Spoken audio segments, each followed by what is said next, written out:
Good morning, everyone. Hello, Nick. Hi there, Pier. How's it hanging? Well, whatever.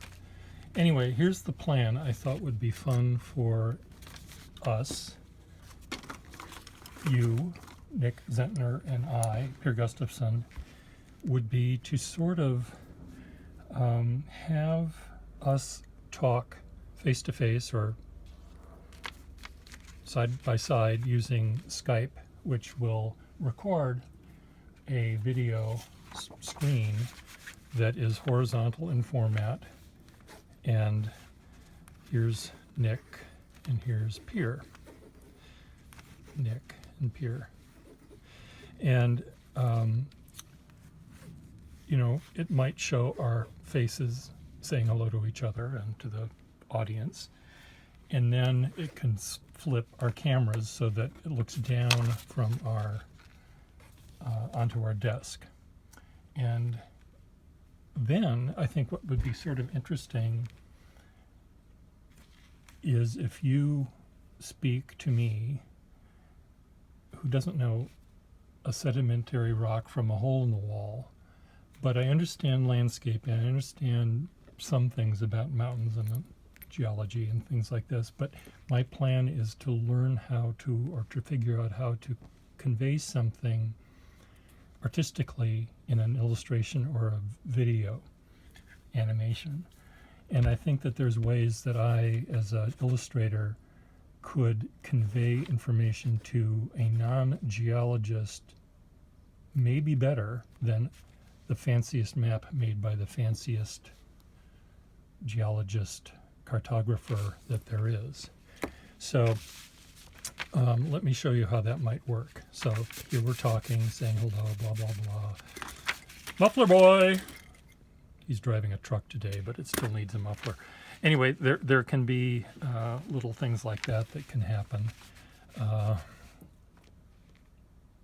But we would then eventually, pretty soon after our saying our hellos, a couple of minutes talking about how we're going to try to convey something, that we would move to the map and the drawing. So I'm going to pretend I'm you, and I don't have to pretend I'm me because I'm me, but your split screen will be over here, and I just got a map of the White Mountains, so that'll work for these purposes. You would have your real charts and your real maps and your real words to describe things. I'm just going to make them up. But you make them up too, and this is what's fun about watching you, Mister, is, you have your German chocolate cake, and you have your potato chips, and you have your worms, and you have your gummy bears, or whatever it was that didn't work that day with the Saddle Mountains. So anyway, I'll put these pictures away. Pier Gustafson's people are talking to George Clooney's people to see if he could stand in for me, just because, I think, but we'll see if he's willing to do that. If his people and my people talk together, we'll be fine. But anyway, we then Zoom. Say goodbye, Nick. Goodbye, Nick. Say goodbye, Gracie. So anyway, our split screen, again, it would be the full screen, not just a little tiny bit of it. This half would be you, this half would be me, and you'd show, let's say, Nick, you'll be saddened to learn that I just tore this out of the book that it was in. And I just wanted to have a real map. So let's say here's a real map. I'm just going to, I'll just leave it here. Here's a map, and this is one of your rivers that you have there, and you're trying to say, Pier, I want you to draw a view where you're sort of in your hot air balloon this way, looking this way. Come on, Lanesville. You're looking this way, and you've got this little hook in the river. So I take my piece of paper over here, and I am sort of trying to understand what I'm looking at, but then I'll very quickly, maybe, I'll draw. It would help if I had the actual correct tools with me, but whatever. I didn't plan that out. This is why I like your videos, because even though you do plan it out, you plan out what you're going to say, but sometimes you forget the potato chips in the house or something. So I like the idea that it's spontaneous, and you're describing things to me and the audience listening to your description and watching me struggle or not, trying to understand how to draw what you're trying to depict is going to be interesting. So let's say I want to draw this dog leg and this meander in this river, which looks kind of like this. And again, we're in our hot air balloon. I'm in my hot air balloon over here looking down. Here's if I'm looking west, you see China over here in Japan. But anyway, off in the distance. So I'm drawing this sort of perspective thing like this. So the mountains back here are going to be small, whatever, and the mountains in the front are going to be bigger. But let's say there's a fault line running somewhere. Let's just say that it's sort of here. Of course, the mountains wouldn't be where they are, but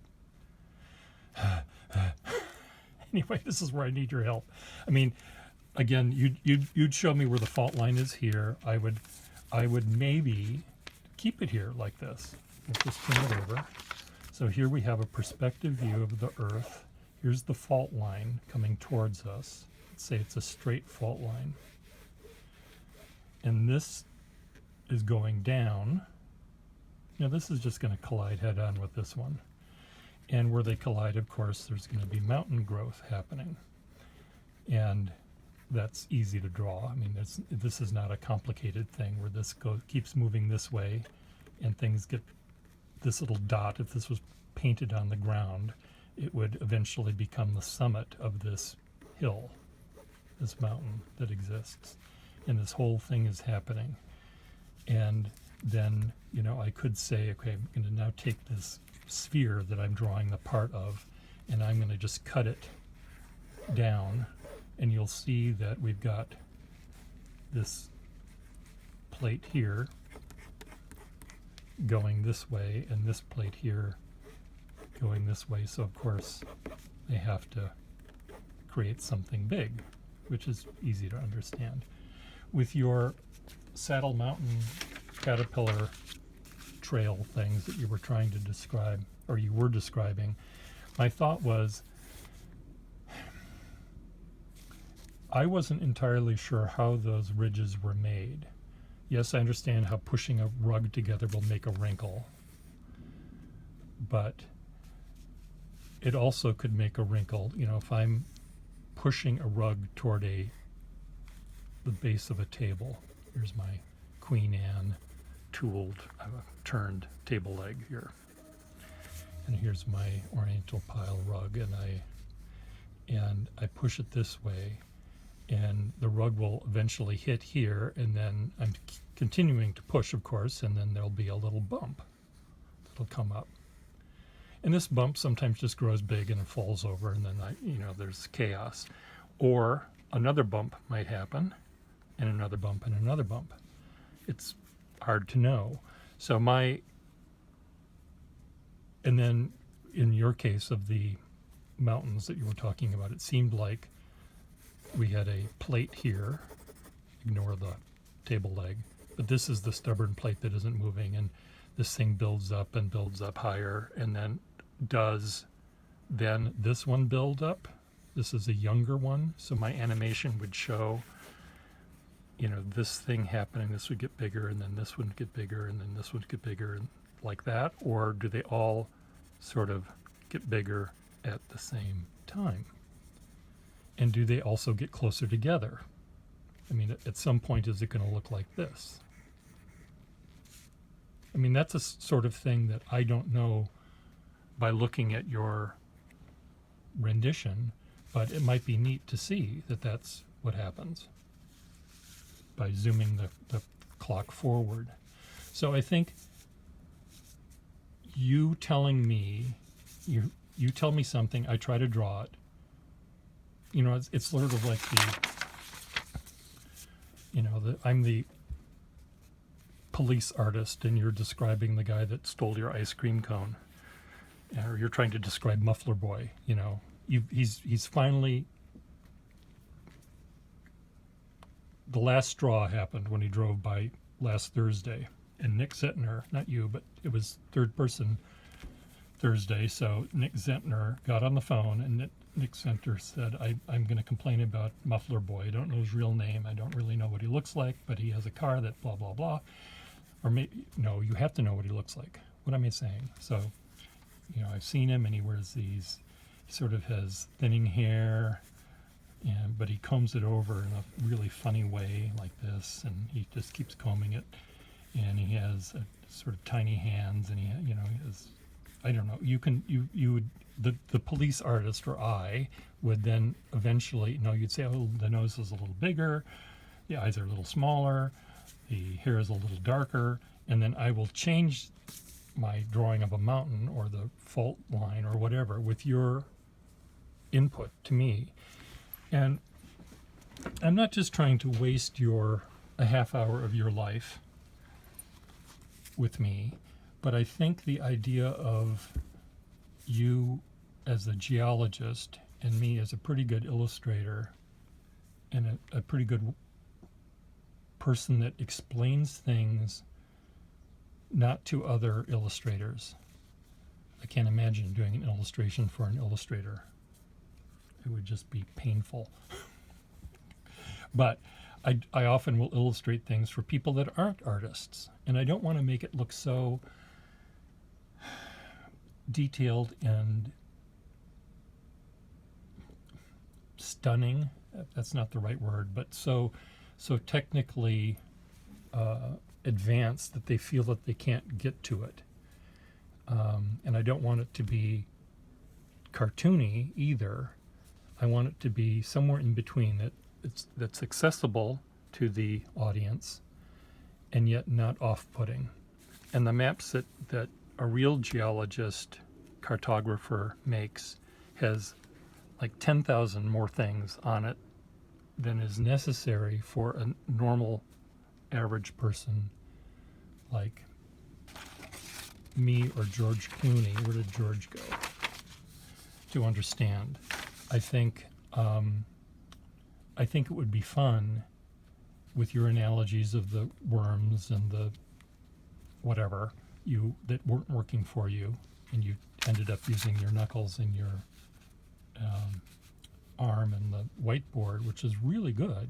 There's nothing wrong with that, but that's hard to convey in a more sophisticated lecture. It's kind of a thing. Don't go away. Don't you dare go away, because I forgot to, this is what you do. This is what you do, mister. Whether it's Thursday or not, this is what Nick Zentner does. He sometimes forgets something and has to go find it. And I have a book. Just a second.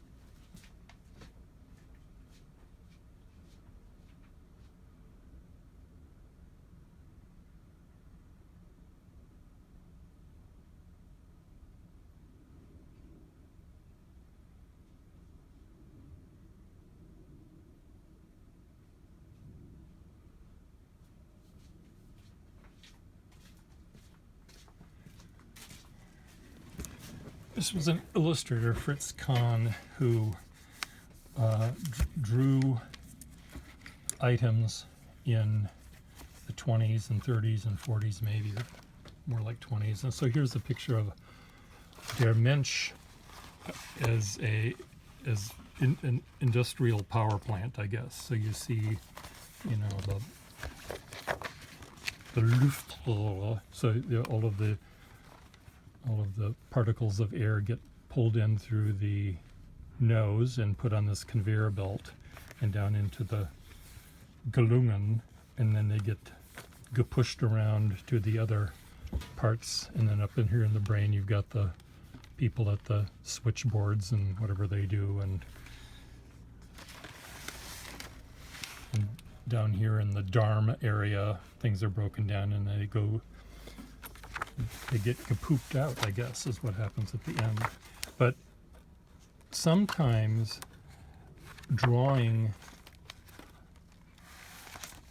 things sort of in this sort of style where, which is what you were doing with your knuckle and your arm, might be better described by something else that we all can understand, that has nothing to... Oh, there's George.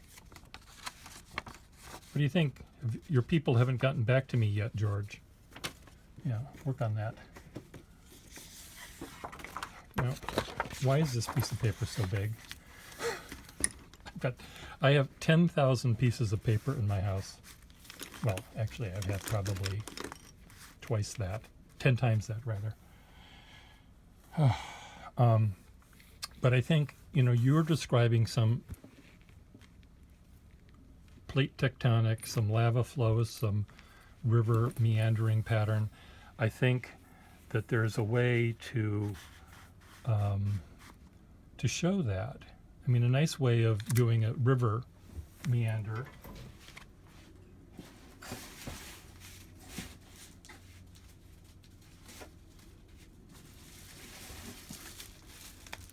there's some of those 10,000 sheets of paper are Mylar envelopes I bought from a guy that is a printer in my building. And, here I would, the river does this. And then I'd put a piece of tracing paper on it, sort of to show that the new river, this inside one goes a little down, that one goes a little out, that goes a little down.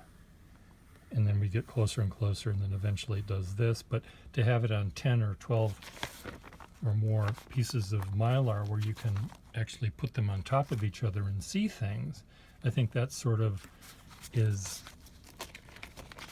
really understandable. Whereas when it's on a map, as beautifully as they might be,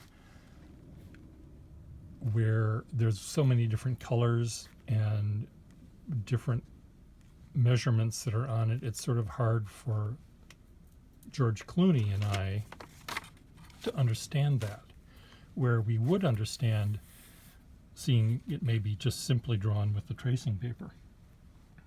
And it could be done in an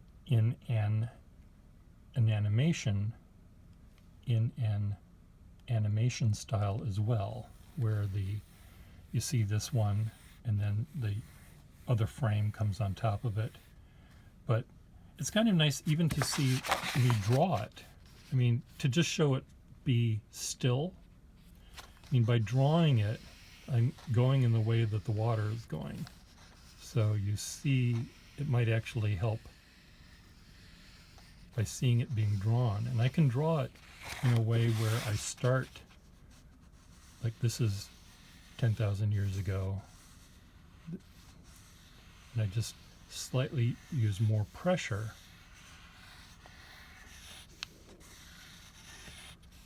And by watching my hand move, that becomes, and making the line, that becomes actually instructive.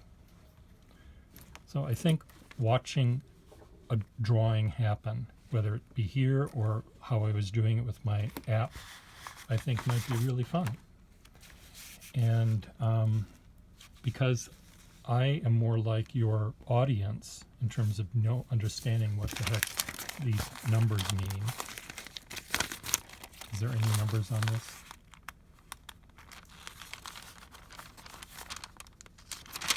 It's just, there's no numbers on it. It just shows paths. It's useless. This map is entirely useless. Unless you're just planning on walking. And the maps that I'm making will be essentially useless too. They cannot be used for navigation. People might get lost immediately if they did this, but the idea of me showing, by drawing out in real time, showing how these things work might be kind of fun. So my people will get in touch with you people. Where did I go? my people will get in touch with you people, your people, whether it be Thursday or not, and we'll see if this will work. I think we have the same sensibility of how to how to be an entertainer, but also, and how to be playful. I guess that's what I mean. We're not going to be slipping on banana peels and stuff like that, but we can crack a joke here or there. What did one sedentary walk say to the other? I mean, I don't know your jokes, and my jokes I don't think we can say on camera. La la la la la. Anyway, bye.